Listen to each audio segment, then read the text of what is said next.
So what's up guys, this is Sir Ryan and welcome back sa ating YouTube channel. So for today's video guys, today is Saturday and actually nagtudlo ko gikan og power dance sa Red Team sa Tabon for their upcoming Foundation Day celebration. And of course, gigikan mi sa Oval. Then gipahawa mi dito, maong nanganhimi diri sa may Kaluguan. And guess what guys, nag-nature trip mi karon. So naami karon diri sa ayan. So naami sa Kaluguan Falls diri sa Barangay Tabon. So mao ni siya ang Kaluguan Falls.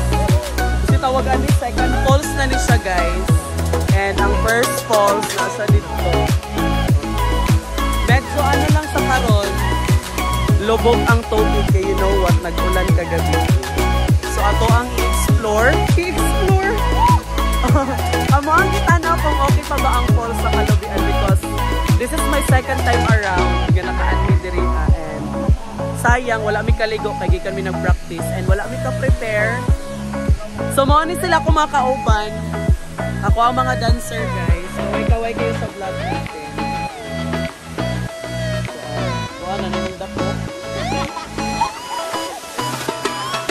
So mao na siya guys ang Kaluguan. And actually guys, short vlog lang po natin ngayon ito kay Bulacau na po ni kay gipanggutom na ang mga pasneya. Dito kami ngayon sa Adamya. So ato ang videohan guys ang Kaluguan Falls kung kumusta na gid siya. Ayan, keep on watching everyone. So mo din siya guys ang Kaluguan Falls and mo lang din nato ang vlog for today.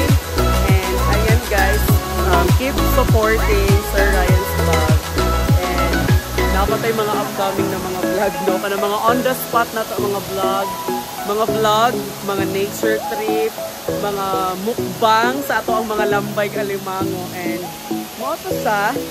So ayan guys, unta malingaw gyapon mo sa ato mga vlog na mga kabaliwan na to mga vlog, mga on the spot na to mga vlog. And ayan guys, keep on subscribing my YouTube channel.